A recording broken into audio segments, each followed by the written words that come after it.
cord.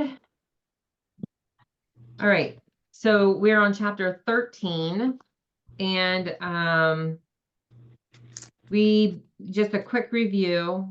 There's 3 ways that idolatry may happen that are pretty significant. 1, you get a false prophet, someone coming in saying they got a word from the Lord, blah, blah, blah. And the Lord says, not to listen to that. They're being very public about it. We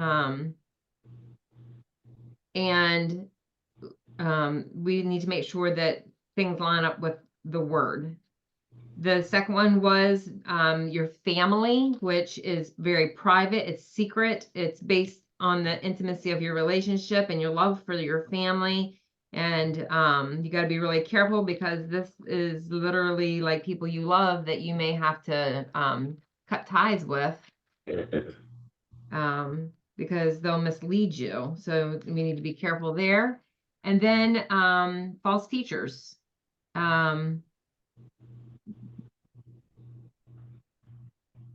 That go out and my Bible calls them worthless fellows, but somebody said Belial, or the evil one. It's 2 Corinthians 6:15 was referenced there. But we came back to the end in 18 that says, if you obey the voice of the Lord, keep all his commandments, and do what is right in the sight of the Lord. So that's a brief review. And then I guess it would have been John MacArthur where we got most of that.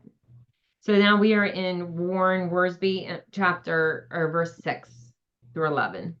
It says, temptation from friends and relatives. It would not be difficult to expose and execute a false prophet, but what about a relative or close friend who tempts you to worship a false god?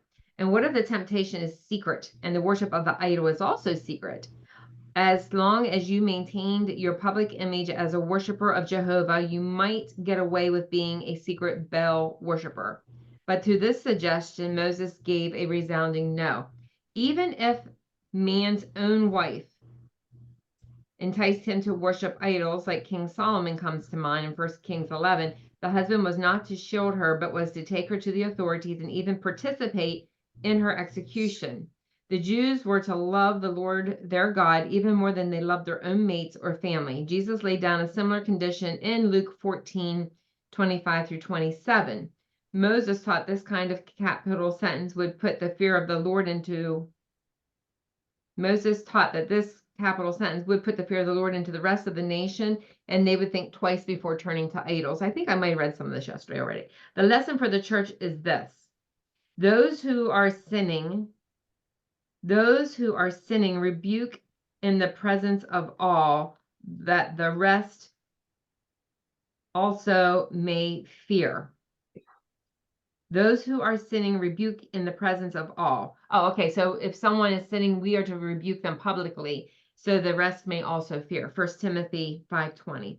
During my years of pastoral ministry, I was occasionally contacted by heartbroken ministers who were unable to deal with flagrant sinners in the church because the offenders had relatives on the board or in the congregation.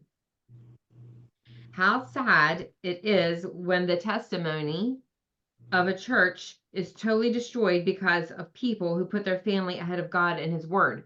Peace at any price isn't the biblical way to deal with problems. For the wisdom that is from above is first pure, then peaceable. James 3:17. Well, that's interesting. It's pure, then peaceful. Unity that is based on hypocrisy will never last. On the other hand, I have seen godly people stand with the congregation in disciplining their own relatives who brought disgrace to the name of Christ and the church.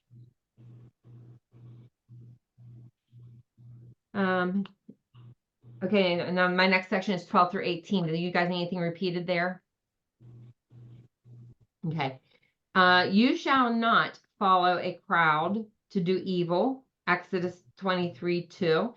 If a person has committed wickedness, the fact that hundreds of people approve of it doesn't change its character. It is God who defines what sin is and how we should deal with it. God governs his people by decree. not by consensus.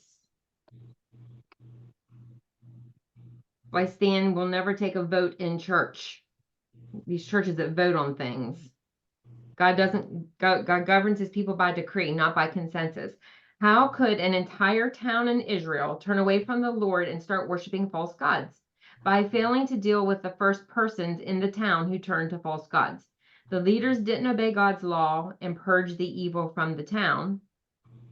So the sin easily spread from person to person, eventually infected everybody. When you remember that the land belonged to the Lord, Leviticus 25:23, that he graciously allowed the Jews to live there, and that he alone had the right to lay down the rules, you can see that the idolatrous town was guilty of a very serious sin. It was important that the matter be investigated thoroughly and accurately. He who answers a matter before he hears it, it is folly and shame to him. Proverbs 18:13.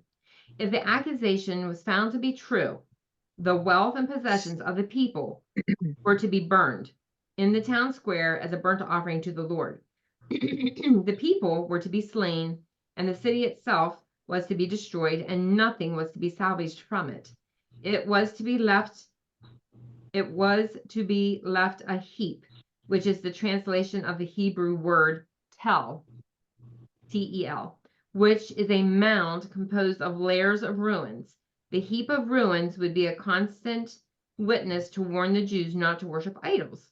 But could the nation of Israel afford to lose a town and all of its inhabitants? Yes, because God would multiply his people and bless them for obeying his word and honoring his name.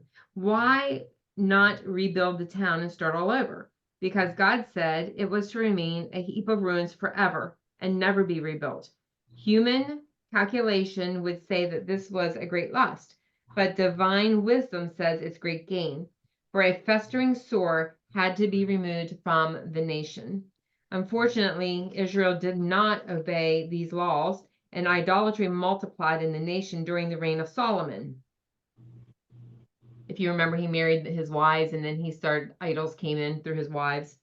After the kingdom divided, when Jeroboam became ruler of the northern kingdom of Israel, he made idolatry official by setting up 2 golden calves for the people to worship, one at Dan and the other at Bethel. In this way, he encouraged the people not to go to Jerusalem to worship. 1 Kings 12:15.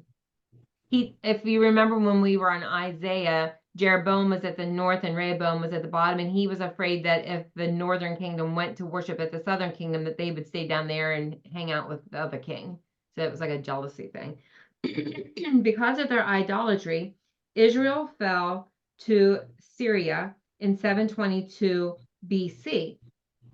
Now remember when God told them, like, stop doing this, and then they didn't. So then he took Israel, and that became the 10 lost tribes. But he warned Judah for 200 more years. So, and then they didn't listen either. Israel fell to Assyria in 722 BC, and Judah fell to Babylon in 606 to 586 BC. God would rather the nation be scattered and the holy sanctuary be destroyed than that his people worship false gods. The people forgot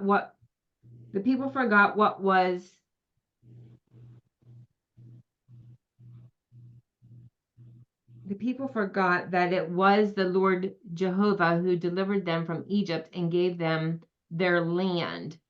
Now he skips to 18 here.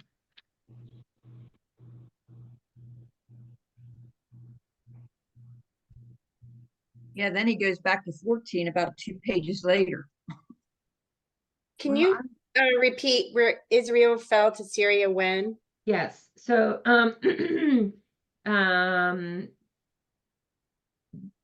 Israel fell to Assyria in 722 BC. 722? Yeah, BC.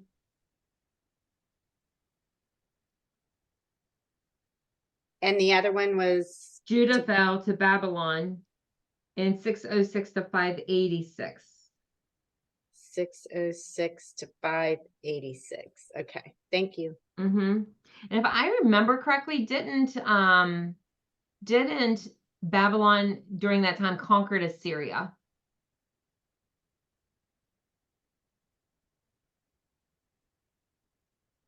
During that 200 years. Okay, so I don't know. should I read this 18 or should we come back to it? I think what he's trying to say is that this all goes with what he's talking about here. We'll just have to remember to come back to it. Or do you want me to go ahead and read it? I just feel like when we get to 18 though, we'll be I say probably come back to it. I can make a note in here. yeah, why don't we do that? Because I feel like I think they go together. Yeah, because if you get over here to 18, oh my. Yeah, he does that multiple times.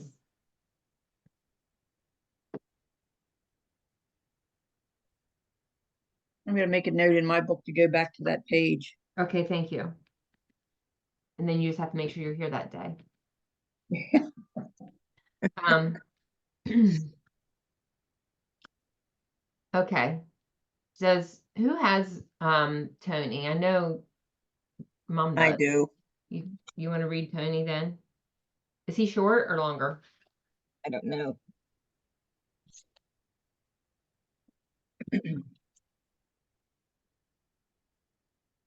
Pretty short. 13, 1-3. Some might assume that if a self-proclaimed prophet is able to perform a miraculous sign or wonder, then he must be the real deal.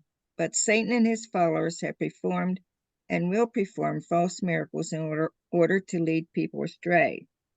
See Exodus, Matthew, and 2 Thessalonians. Moses said the test of the true prophet is not the magic, but his message. No matter what a prophet, magician, or soothsayer did to dazzle the Israelites, Moses said in effect, it is his theory that matters. If a person said, let us follow other gods, Israel was not to listen to them under any circumstances, no matter what astonishing signs he performed. Verse 3 and 4. The Lord would permit apparent wonder workers to appear because he was testing the Israelites to see if they could love God, keep his laws, worship him, and remain faithful. The Lord does the same for us today. Though he never tempts us, he does permit us to encounter temptations in order to test our faithfulness and reveal what is in our hearts. Verse 5. A false prophet or dreamer who attempted to lead Israel astray was to face death, because to entice God's people to follow idols is to urge rebellion against the Lord. Idolatry was not to be tolerated. False doctrine is not to be tolerated in the church either. Though the church does not have authority to carry out capital punishment, it does have authority and responsibility to carry out church discipline and exclude people from church membership who patronize false teachings about the essentials of the faith and seek to lead Christians astray. Verses 6-11. Sadly, the temptation falls into idolatry could come from an intimate source, like a person's brother, son, daughter, wife, or close friend. The issue of Israel's love for God and the nation's moral and spiritual purity was so prominent that it superseded even love of family. See Matthew 10:37. The sin in such a case was the same as that committed by the false prophet, overly enticing people to worship other gods. So not only was the offense to incur the death sentence, but the family member whom the offender tried to lead away from the Lord was to cast the first stone to put him or her to death. The resulting fear that would fall on those who heard about it was for a good purpose. They would no longer do anything evil like this or that. The death sentence was meant as a powerful deterrent. Verse 12 to 17. Adultery among God's people had the potential to infect an entire city in Israel. So if anyone was found guilty of tolerating it, the inhabitants of such a city were to strike down with the sword, and the city was not to be rebuilt. Unfortunately, though, Israel failed to carry out these steps over the centuries as its people fell steadily captive to the allure of the false religions around them. In time, even Jerusalem itself would be declared by prophet after prophet to be a stronghold of idolatry. Degrading worship practices were even carried out in the secret rooms of the temple. Yet most of the nation's kings and people failed to listen, much less work, to purge the evil from their midst. Verse 18. Moses told the people that the only way to avoid having God's judgment fall on the nation was to keep the commands and do what was right in the sight of the Lord. When we adopt the spiritual perspective on life, God's perspective, we see that his way is always best. Following God's word points us to the best path of our good and for his glory. That's it. Any thoughts?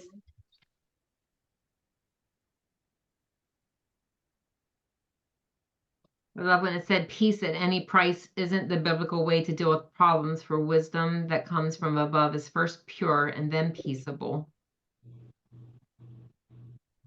Maybe that's why I have a hard time with like fake friendships. Yeah. I don't know. Like I'm really like that's a conflict for me. Like when you put a smile on and I can't just put a smile on, pretend like I'm okay with someone if I'm not okay. Like I have to have that conversation. I have to be at total peace, even if we disagree, but just have the conversation and end it with I love you, I disagree, whatever. But like I don't like white elephants in the room, and I don't have it in me to pretend like there's not one. Or you know what I mean? Like I just maybe it's like a social thing that I never learned how to do well. I don't know. Well, and it's just uncomfortable. Yeah, like I will avoid interactions with that person because it's fake. How do you That's deal? like there's a thing I was invited to and for somebody, and I'm like, well, I would kind of like to go for that person, but then I know there's a lot of other people there that I really don't want to be around. So, Yeah. you know, because I feel like they're fake people. I think a lot of it stems from like toxicness in my past that I don't want to allow that in my life again. And so now I have like a really strong like either we're in an honest friendship or we're not. Like I can say hi if need be, but I don't know. I'm really just struggling with that right now. I just shut the door on it. That's just all that I do. But what do you do when you run into them somewhere, or like Kathy's situation where you're invited to something and they're going to be there? Pretend I Well, just act like they're not there. Like I don't acknowledge them because it's like because for one thing they were offered mediation to come back to the table and to repair the relationship, and they chose not to do it. So then I'm not then going to be okay with acting like it's okay. So what do you do when you get in a situation where you show up at a place and they're there too? I just ignore them. I mean, but if it's a situation where there's a lot of people, I'm not comfortable with or I don't like, I don't go. Yeah. It just, I don't it's, know. I think Yeah, sorry, ahead. go ahead. No, I was think- finished. I think you just, if it's something you want to attend, but really don't want to have interaction with that particular person, just say hi and keep on going. You don't have to stop and have a conversation. I have literally walked by them, pretended they weren't there. I just don't do, I just can't do the fake stuff. Like, I just can't. We're supposed to have these authentic relationships in the Lord, then be a Christian if that's what you're claiming you are, and do it the right way, like deal with the issue. But you can't force someone to deal with stuff. So I think the only risk in ignoring somebody that is there, if you, I mean, and again, it's what you is their perception then is that they could turn around and say, well, she professes to be a godly person and yet, knows me and walks right by me like I don't even exist. So I guess I mean, how would Jesus interact with that person? Would he still like say hello and I hope you're doing well and then keep on going? well, they're not doing well, because if they were doing well, they would have honest relationships and they would come to the Yeah. table and have a conversation. That's, like, I feel like when they said, no, we're not going to come and have that conversation, then they basically are the ones that said, we don't want a relationship with you. Yeah. What if it's your daughter-in-law? That's a tough one too. Just Tell me ignore about her. it. I What think did you say? I think if I were in a position where it's a relative, then I think the circumstances might be a little different in the sense of I'm going to be forced to be in situations where that person's there, and then I feel like maybe I would feel a little differently about that, as far as then I would be like, for the sake of, say, my son, which, I love Olivia. She's a great daughter-in-law. So it's not anything against her, but if I were in that position where she wasn't, then for my relationship with my grandchildren and my son, then I would have to be cordial. But in this relationship, they're not related to me. I can choose not to be. And I even thought, like, well, maybe I need to write a letter, but they have misconstrued and misrepresented me and my words in the past. And so I don't trust that if I reached out, the fact they would not come to mediation with a professional mediator, because I don't trust that person to even have that conversation with them without them twisting what I say.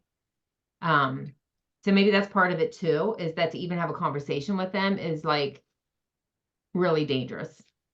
What, I guess, is this just a social setting thing that you're, Yeah, like this, or if I see them out somewhere, because that has happened. Like, I've been out somewhere and they've been there and I've just ignored them and pretended they weren't there. But it's just uncomfortable because I think it's uncomfortable because I like all my relationships to be authentic, and that's just who I am. And, if we disagree on something, we can still love each other. And that's not how this relationship ended. And the mediator said, this is the end of the chapter. There is no more closure. He said, chances that they're going to come back in and say, we're sorry, maybe 10% of people will.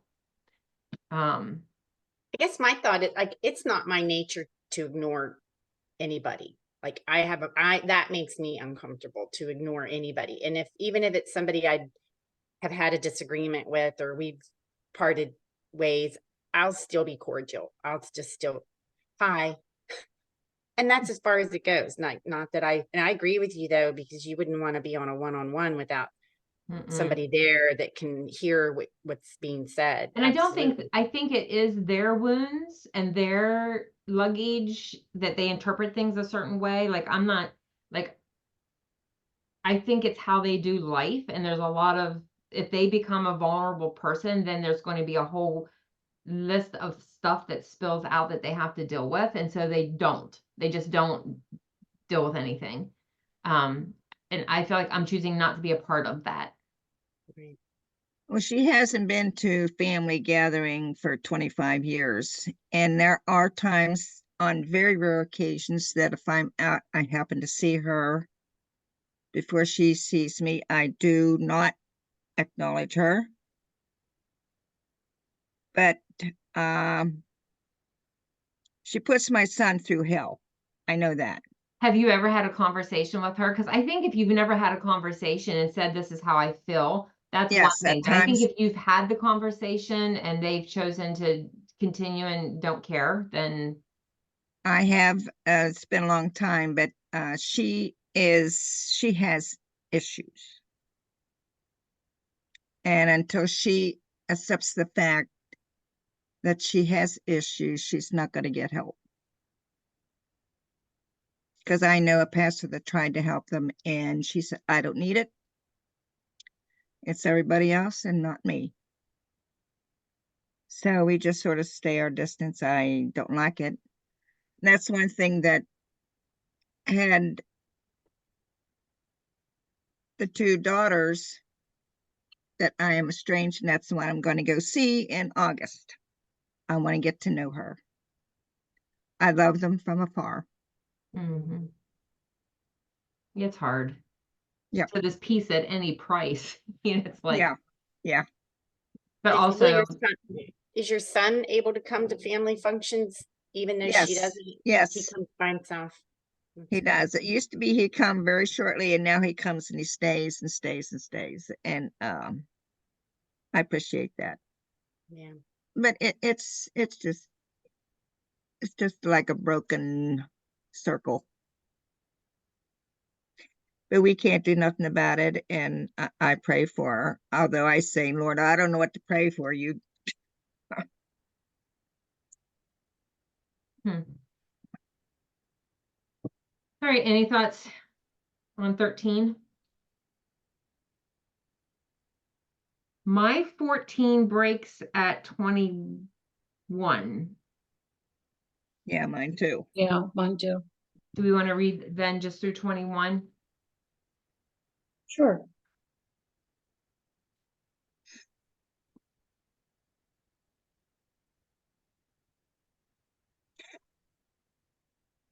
Do you want me to read that? Sure, Kim, thank you. Clean and unclean foods. Since you are the people of God, never cut yourselves as the heathen do when they worship their idols, nor shave the front halves of your heads for funerals. You belong exclusively to the Lord your God, and he has chosen you to be his own possession, more so than any other nation on the face of the earth. You are not to eat any animal I have declared to be ceremonial defiled. There are the animals you may eat: the ox, the sheep, the goat, the deer, the gazelle, the roebuck, the wild goat, the ibex, the antelope, and the mountain sheep. Any animal that has cloven hooves and chews the cud may be eaten. But if the animal doesn't have both, it may not be eaten. So you may not eat the camel, the hare, or the coney. They chew the cud, but do not have cloven hooves. Pigs may not be eaten because although they have cloven hooves, they don't chew the cud. You may not even touch the dead bodies of such animals. Only sea animals with fins and scales may be eaten. All other kinds are ceremonial defiled.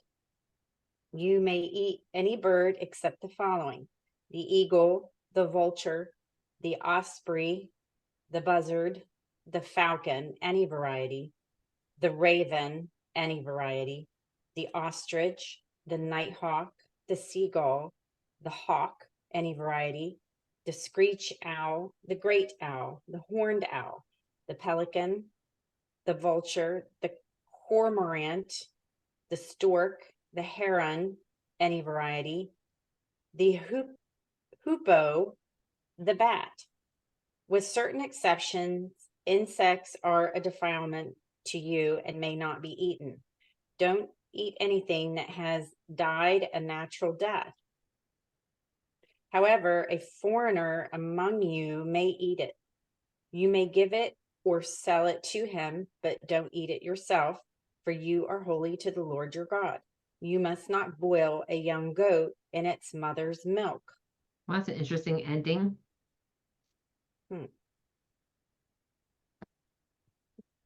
Why would you boil a goat in milk?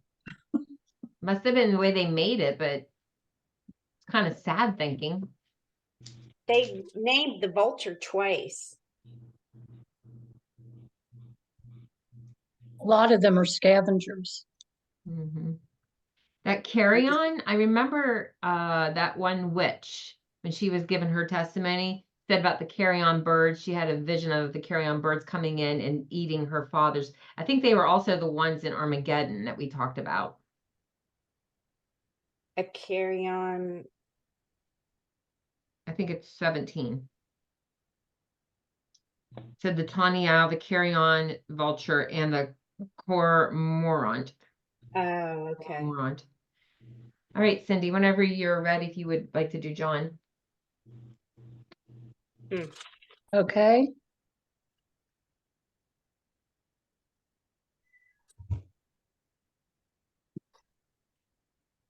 (14:1). You shall not cut nor shave. The two practices, lacerating the body and shaving the head, were associated with mourning customs of foreign religions. Though the actions could in themselves appear to be innocent, they were associated with practices and beliefs reprehensible to the Lord. 14:2. You are a holy people to the Lord your God. Again comes the. I'm Go sorry. ahead. I'm sorry, Cindy. So the shaving, because mine said make any baldness. So the shaving of the head and the cutting themselves was what? They were typically associated with mourning customs of foreign religions. Okay, thank you. 14:2. You are a holy people to the Lord your God. Again comes the important reminder of their peculiar relationship to God. Over 250 times, Moses emphasized to Israel, quotes, the Lord your God. 14:3 to 21 summary. This summary of clean and unclean animals is drawn from the list in Leviticus 11:2 to 23. The ground for the allowances and prohibitions of the eating of certain animals was that Israel was to be holy to the Lord. These special dietary laws were to separate them from social mixing with idolatrous people, to prevent them from being lured into idolatry. And then it just does 14:21. Anything that dies of itself. Eating the meat of an animal that had died a natural death was prohibited because the animal had not been killed in the proper fashion and the blood drained out. The animal, however, could be eaten by the alien who is within your gates. A young goat in its mother's milk. This prohibition, no doubt, reflected a common practice in Canaanite religion, which was superstitiously observed in the hope that fertility and productivity would be increased. And that's it.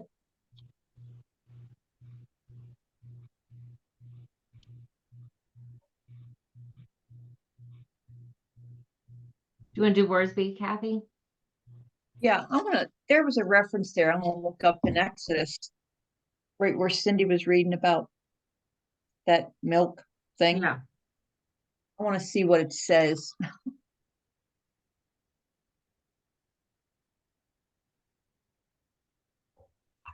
Okay, again, it's just saying do not cook a young goat in mother's milk. Exodus what? It's Exodus 23:19. And then there's one that's 34:26. I Must just have been- wondered what the significance of that was. It must have been cultural. I bet it's something because like Cindy said, the reason he gave this list was so they didn't get lured into this adulterous practices. I guess. And the cooking in the mother's milk was tied to fertility. So it was like a worshiping of the fertility god, maybe. Maybe. Here again in 34:26, it just says again about do not cook a young goat in its mother's milk. So I guess it was just a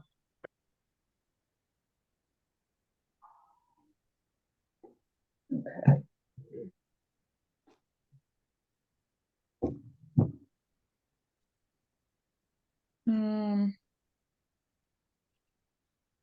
Let's find 14 here. It's on page 337. There's a little bit of an overview to start. Worship is not a business arrangement with God by which we agree to praise him if he will agree to bless us. See Job. Our primary purpose in worshiping God is to please and glorify him, but one of spiritual byproducts of true worship is that we become more like Christ in 2 Corinthians. Moses didn't know he had a shining face in Exodus, and we don't always recognize the transformation the Lord makes in our hearts and lives because we spend time with him. However, they are there just the same, and others see them and glorify them. Worship is our highest priority and our greatest privilege. In these chapters, Moses further explains Israel's worship and focus on the kind of people they and we should be as the people who belong to the true and living God. A holy people.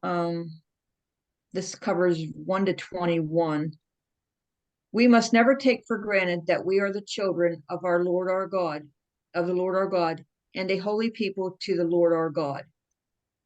These are privileges that we don't deserve and that we could never earn, and we enjoy them only because of God's love and grace. The Lord announced to Pharaoh, Israel is my son, even my firstborn. That's in Exodus and Jeremiah. And because Pharaoh wouldn't listen and obey, Egypt lost all their firstborn. At Sinai, before he gave the law, the Lord announced to Israel, and you shall be to me a kingdom of priests and a holy nation. And that's in Exodus. Because of their unique relationship to the Lord as his chosen people and special treasure, the Israelites were responsible to obey him and truly be a holy people. Their relationship to the Lord was the most important factor in their national life, for without the Lord, Israel would be like all other nations. As a holy people, they had to learn to distinguish the things that differed. The holy and the unholy, verses 1 and 2. The Hebrew word translated holy means that which is set apart and marked off, that which is different and wholly other. Our English word holy comes from an Old English word meaning to be whole and to be healthy. What health and wholeness are to the body, holiness is to the inner person. As a holy people, the Jews were set apart from all other nations because the holy presence of the Lord was with them, and they received God's holy law. Because they were a holy people, they were not to imitate the wicked practices of their neighbors, such as cutting their bodies or shaving their foreheads in mourning. And there are references to 1 Kings and Jeremiah. This reminds us of Romans 12:2, and do not be conformed to this world, but be transformed by the renewing of your mind. This section opens and closes with the same reminder. Thou art an holy people unto the Lord. Deuteronomy 14:2 and 21. In the book of Leviticus, the Lord told the people, behold, for I am holy. And there are references to that in Leviticus. An admonition that Peter quoted in the first epistle for the church to obey today. The local church is a holy temple. reference to 1 Corinthians, and a holy priesthood, reference to 1 Peter.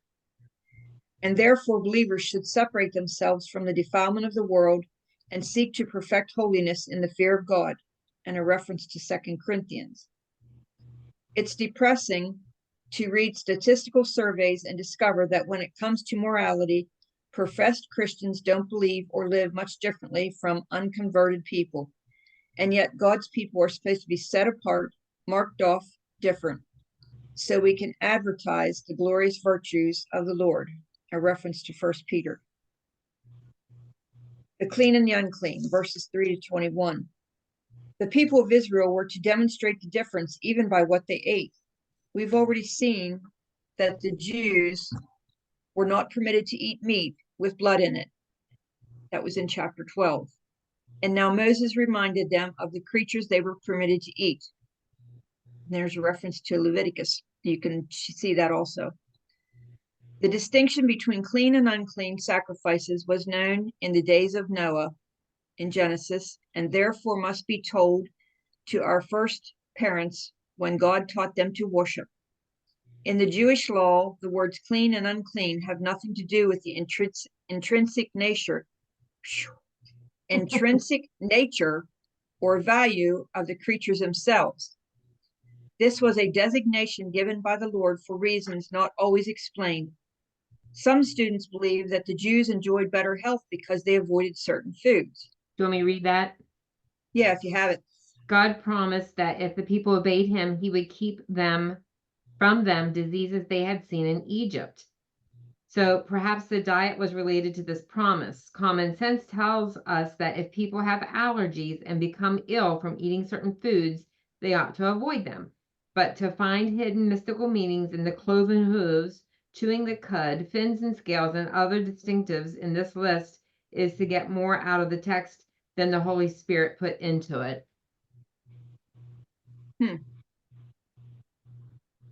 But both Jesus and the apostles declared all foods clean, and there are references to Mark, Acts, and Romans.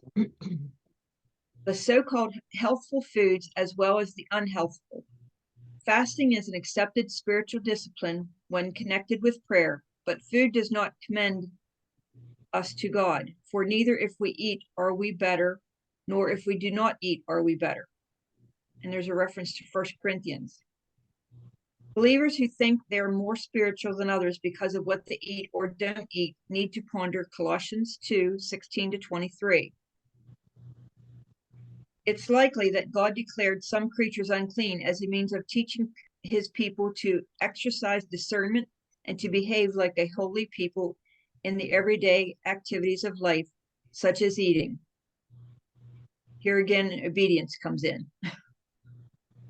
The same principle applies to believers today. Therefore, whether you eat or drink or whatever you do, do all to the glory of God. 1 Corinthians 10:31. When we give thanks and ask God's blessing before we eat a meal, we're not only acknowledging his faithfulness and goodness in supplying daily bread, but we're also telling him that we want to honor him in what we eat and the way we eat it. The Jew who wanted to glorify God would refuse to eat anything that the Lord had forbidden.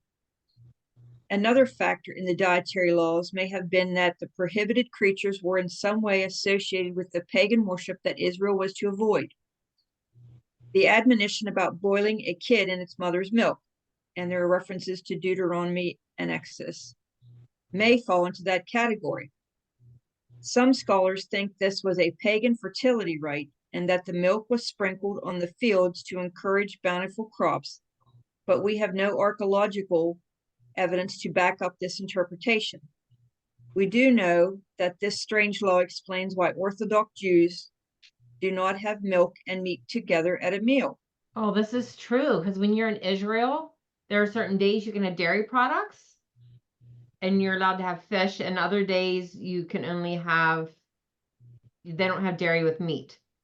I mean, I knew they did that because we had to eat like that, but I didn't realize why. The Interesting. list includes land animals in Deuteronomy 14:4-8, water creatures verses 9 to 10, fowl verses 11 to 18, and flying insects, verses 19 to 20. The water creatures and birds that are scavengers were prohibited, perhaps because those who ate them pick up parasites and become ill. We remember that John the Baptist's diet was locust and wild honey, Leviticus and Matthew. Finally, we must admit that we don't know what some of these creatures were and can't identify them with creatures we know today. For example, the hare in verse 7, certainly isn't the same as our rabbit, even though the NIV gives that translation. The rabbit doesn't chew the cud, although the movements of his jaw and nostrils may look like that's what he's doing. The final admonition. So that means the hare that they're talking about obviously did, but our rabbit doesn't? Correct. Okay. The final admonition to refrain from eating creatures found dead in verse 21 involved the important rule that Jews were not to eat blood, and there was likely blood in the carcass. Another consideration was that Jews were not to touch dead bodies because this made them unclean. And there's a reference to Leviticus. If a Jew found a dead animal, he could give it to a resident alien in the land or sell it to a visitor, because neither of them would be under the jurisdiction of the Jewish law. There are some things that the people in the world can do that Christians can't do and should not even want to do, because Christians belong to the Lord and want to obey him. As a familiar adage says, others may, you cannot. God has every right to tell us what we can have around us. And that's Deuteronomy 12, 1 to 3, and what we put within us. So it might not be good for the Jew, but it's good for you. Well, it's interesting too, because they talked about the parasites. Like pork is a huge carrier of parasites, and it has parasites in it that don't die when you cook it. Mm-hmm.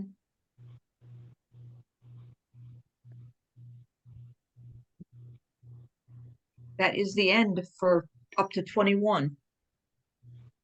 Oh, okay. I'll grab Tony here real quick.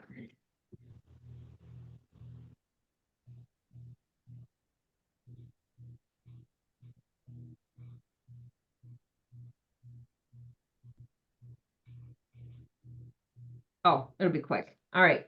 Tony, 14, 1 and 2. Moses warned the Israelites against the following. Did you already do this, Janet? Oh, she did 13. Yeah. Okay. Moses warned the Israelites against following the gods of the nations. He also warned them against following their various religious practices. God had given Israel very explicit instructions regarding how they were to worship him. The relevant portions of Exodus, Leviticus, Numbers, and Deuteronomy provide explicit details.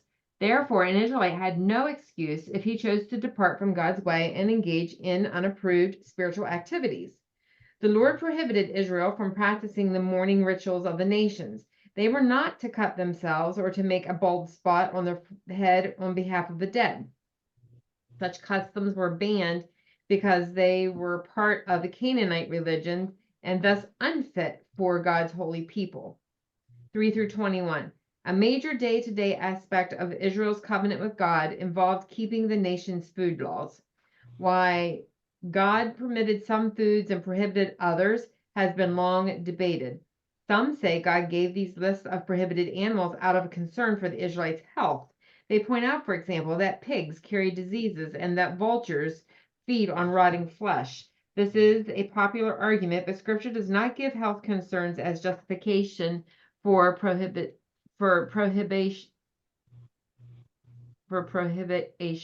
I'm not saying it right. Furthermore, Jesus would later declare all foods clean in Acts 10. Another explanation for the food laws was that the prohibited animals were used in false religious rites and thus were out of bounds for the Israelites. But the evidence is lacking for this as well. While the custom of boiling a young goat in its mother's milk may have been a Canaanite religious practice that is forbidden to Israel for that reason, the bull was a significant symbol in the religions of the ancient Near East that was nonetheless permitted in Israel's sacrifices. We have only one clear reason why God declared some food clean and some food unclean for Israel. You are a holy people belonging to the Lord your God. The food laws then were another way of setting Israel apart from other nations to be the unique people of God. The end of 21. Any thoughts or additions?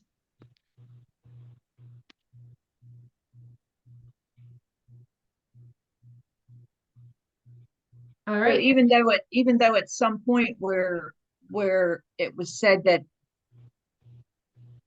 I guess it was in the New Testament where you can eat pretty much whatever, this doesn't apply. Some of this still applies maybe to the Jews. Yeah. I mean, they still They take it don't eat into, pork. yeah. If you remember when Titus came in, I think it was Titus, he took the priest and shoved pork and choked him on pig. Yeah. Just to be ignorant. And put a pig on the altar, I believe.